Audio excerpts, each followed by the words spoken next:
제 논문 제목은 서해평화정책 구석 공동어로구역이고요. 연구의 목적은 노무현 정부 때 서해평화 정착을 위한 여러 가지 대북 협상이 있었고 여러 가지 시도가 있었는데 이것을 안보화 이론이라는 이론에서 나온 탈안보화의 개념을 적용해서 다시 한번 재조명하고 또 어떤 성과와 한계가 있었나 이런 것들을 짚어보는 그런 논문이었습니다. 그래서 시간적으로는 노무현 정부 시기였고 구체적으로는 2004년과 2007년부터 있었던 남북 장성급 군사회담 그리고 2007년에 노무현 김정일 정상회담 그리고 2개월 뒤에 있었던 정상회담으로부터 2개월 뒤에 있었던 남북 국방장관회담 요런 것들의 회담 자료들 그리고 남북 정상회담은 그 회담 대화록이 다 공개가 돼 있어가지고 통로가 되고 공개가 국정원에서 이렇게 흘린 거죠. 그래가지고 다 알려져 있어서 그런 것들을 좀 자세히 살펴보면서 논문을 썼습니다. 그래서 이론에 대해서 간단히 말씀드리자면은 그 국제관계학의 코펜하겐 학파라는 데서 안보화 이론이라는 이론이 있더라고요. 그래서 기본적으로 대외관계와 국내 정치를 보는 이론은 여러 가지가 있는데 저는 이 안보화 이론이 가장 여기 이 서해 문제를 얘기하는데 적합하겠다라고 판단이 돼서 이 이론을 적용을 했고요. 주로 원래 안보화 이론이라는 거는 옛날에 안보라고 하면 국가 대 국가의 상황, 사안들 이런 다 그 국가를 기본 단위로 하는 이 얘기를 다 안보 문제는 다 그랬는데 요즘에 유럽에서 이민 문제, 그다음에 테러리즘, 환경오염 그리고 전염병, 코로나19 같은 전염병 문제 이런 것들을 초국가적으로 대응해야 되고 뭐 그러는 과정에서 처음에는 그냥 일반적인 이슈였다가 일반적인 사회 이슈였다가 이게 점점 뉴스가 되고 사회 문제가 되고 점점 더 커지면서 정치 이슈가 되고 그러다가 또 어느 순간 누군가나 어느 세력에 의해서 이거는 국가 안보의 문제로 다뤄야 된다 이런 식으로 이제 이게 상하 개념은 아니지만 어쨌든 좀 일반 이슈에서 정치화로 다시 안보화로 이렇게 상향되어가는 과정을 이 안보화 이론에서는 안보화라고 명명을 했고요. 거꾸로 원래 안보 이슈였는데 혹은 안보화한 이슈를 예를 들어서 이민 문제를 우리 국가 안보의 문제라고 이제 이민 문제가 우리 국가 안보를 해치고 있다 이런 식의 주장을 누군가 하는 안보화한 문제를 다시 정치화 단위로 바뀌고 또 아니면 경제 문제, 경제 협력의 문제 이런 식으로 하향시키는 거를 반대로 탈안보화라는 개념으로 이 이론에서 말하고 있습니다. 그래서 이게 기본적인 개념이고요. 그런데 이 사람들이 얘기하는 게 코펜하겐 학파에서 얘기하는 게 안보화하고 탈안보화 시도는 어느 한 일방향으로 가는 게 아니라 누군가가 안보화를 하려고 하면 탈안보화를 하려고 하는 경쟁이 있고 또 반대로 탈안보화를 시키려고 하면 안보화를 하려고 하는 경쟁이 있고 이런 그 두 개가 동시에 일어나는 경우가 많고 그러면서 그 과정에서 안보화를 원하는 행위자 탈안보화를 원하는 행위자가 경쟁하고 발전하면서 최종적으로는 수용자, 이 안보화 문제의 수용자들, 즉 국민들의 선택에 의해서 이 승패가 갈린다 이렇게 보는 이론입니다. 그래서 저는 서해 평화정착 구상과 그걸 위한 대북 협상 문제를 서해 문제를 탈안보화하려는 어떤 정치학자들은 김대중 정부 때 대북 관계 개선 문제 전체를 북한 문제의 탈안보화다 이렇게 크게 보는 사람들도 있는데 저는 조금 더 그 시야를 좁혀서 서해 문제에 있어서 역시 서해 문제를 해결하는 게 탈안보화의 시도였고 그게 첫 번째 시도로서 우발적 충돌 방지 조치 왜 서해에서 그 양측 군함 선박 간에 신호하고 막 이런 거 이건 합의해서 실천이 됐죠. 그래서 우발적 충돌 방지가 첫 번째 탈안보화 시도였고 그 다음에 좀 더 나아가서 공동어로구역을 만들자라는 논의가 있었고 그 다음에 다시 정상회담에서 서해평화협력지대 순으로 이렇게 탈안보화 시도가 계속 이어졌었다. 그리고 당시 탈안보화를 추진했던 세력은 노무현 대통령이 있었고요.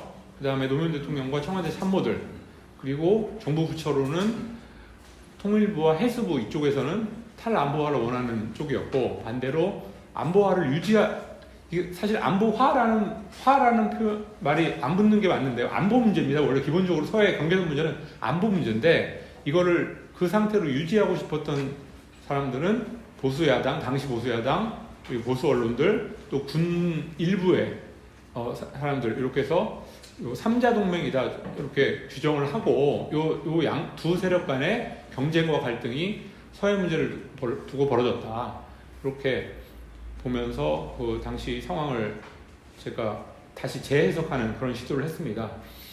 그래서 두 번째 페이지에 보시면은요, 이게 사실 논문의 전체적인 내용인데, 크게 두 차례 탈안보화 시도가 있었다라고 했는데, 첫 번째 탈안보화 시도는 장성급 회담에서 우발적 충돌 방지 합의를 하고 또 공동우호구역 협상을 하게 됐던 거, 이게 첫 번째 탈안보화 시도였는데, 요거는 안보와 유지 동맹이 승리를 했고요. 그래서 그거를 다시 큰 틀에서 해결해 보고자 노무현 대통령이 정상회담을 통해서 2차 탈안보화 시도를 하게 됩니다.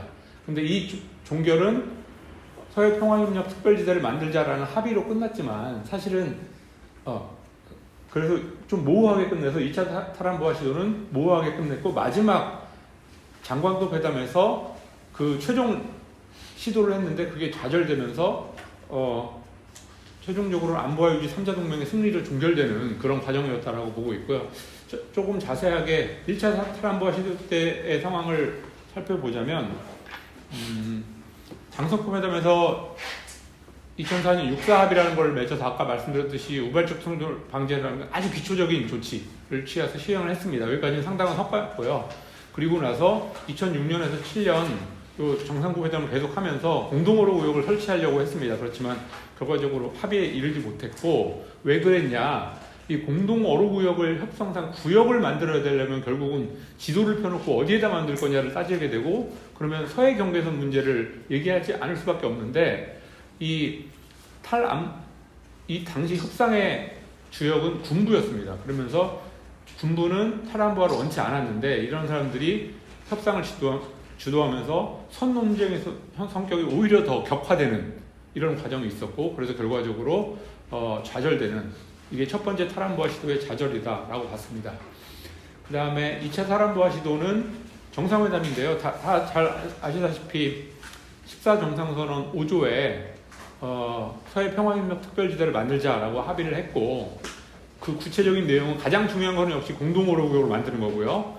그 다음에 평화수역을 설정하고, 또 경제특구 건설, 해주 경제특구 건설, 해주항 활용, 또 민간 선박의 해주 직항로 통과, 그리고 한강하로 공동구역, 이런 여러 가지 요소들로 구성된 하나의 지대를 만들어서 선해 문제를 면회 협력으로 극복하자, 이런 아이디어를 제기를 했고, 노무현 대통령이 정상회담에서 제기를 했습니다. 그런데 그 회담 대화록을 자세히 뜯어보면은 이게 14선언에 들어가기는 했지만, 내용적으로 노무현 대통령은 최대한 구체적인 합의를 정상회담에서 하려고 계속 시도를 했는데, 김정일 위원장이 그거는 전문가들한테 넘기자, 장관급 회담으로 넘기자, 계속 이러면서 서로 각자 다른 얘기를 하면서 얘기가 공전되면서 그냥 끝나버렸습니다. 그래가지고 제가 보기에는 간판에는 합의했지만, 어떤 식당을 남북이 합의해서 어떤 식당을 만들자고 간판에는 합의했고, 메뉴까지는 합의를 했습니다.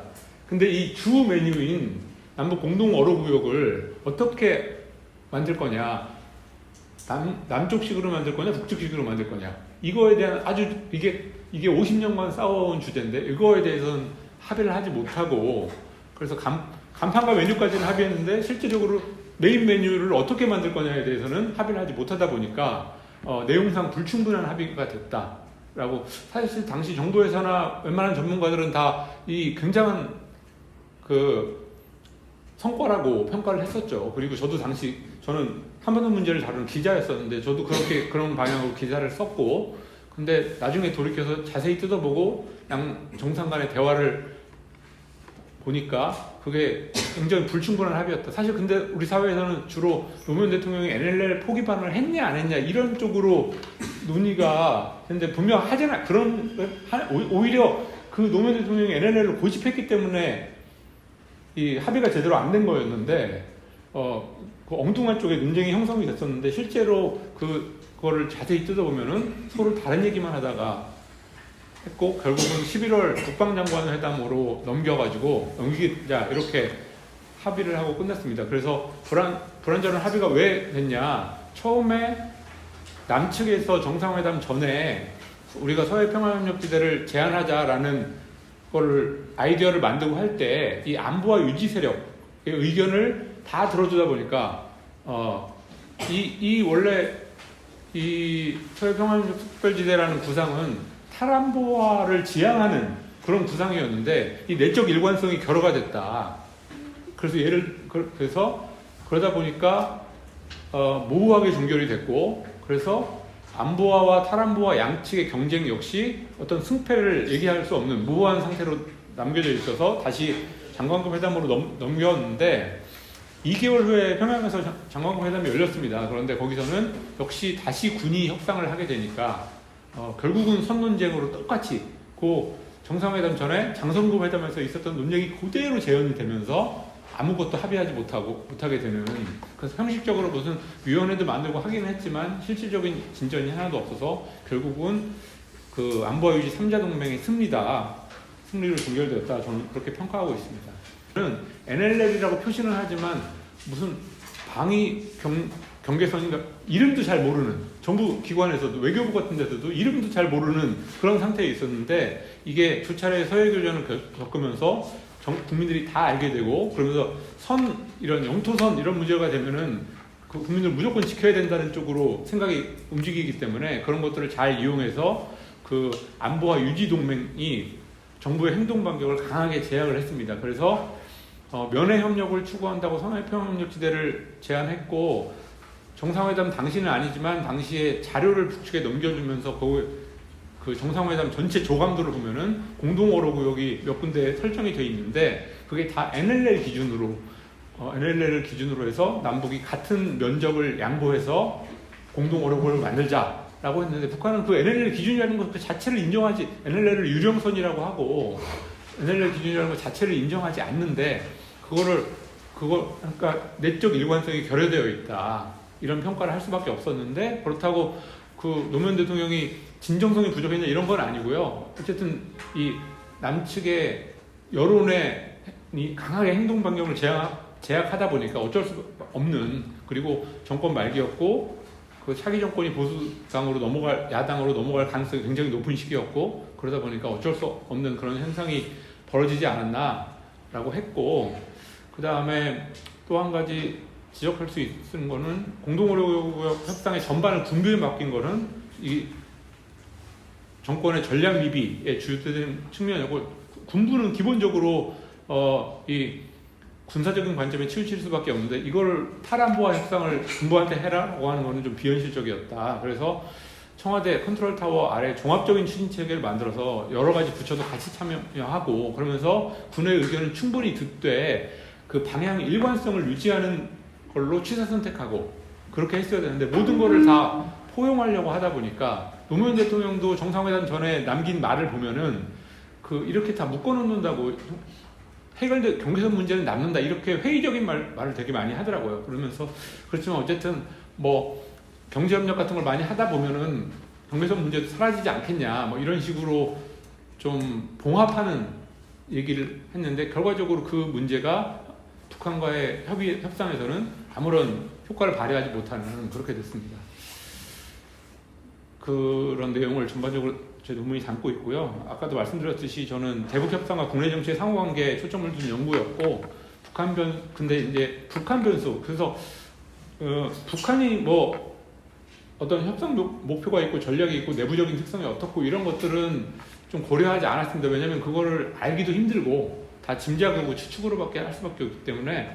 그러면서 그렇지만 앞으로는 좀 그런 것들이 나중에 뭐 그런 것들을 보여줄 수 있는 자료나 근거들이 더 마련이 되면 조금 더 북한에서는 어떻게 생각하고 있었나, 뭐 이런 거는 더 더해진다면 보다 입체적인 결과가 도출할 수 있지 않을까, 논문의 어떤 한계를 얘기하자면 그렇습니다. 그리고 내용적으로는 그 NLL 기준의 공동어로구역, 이게 이제 남한 일반 국민들한테는 양보할 수 없는 그런 건데, 그게 아니면 제3의 안으로 뭔가 할 수 있는데 그 제3의 안이 과연 있을까? 이게 만약에 제3의 안이 어딘가에서 저 동해 먼바다 어딘가에서라도 시범적으로 공동어록으로 한 다음에 서해에다가 다시 적용하는 것, 이런 것들이 만약에 나오지 않는다면은 공동어록이라든지 서해 평화협력지대 이런 것들은 취지는 되게 좋은데, 취지는 좋고 그런데 과연 현실적으로 가능한 거였나, 이런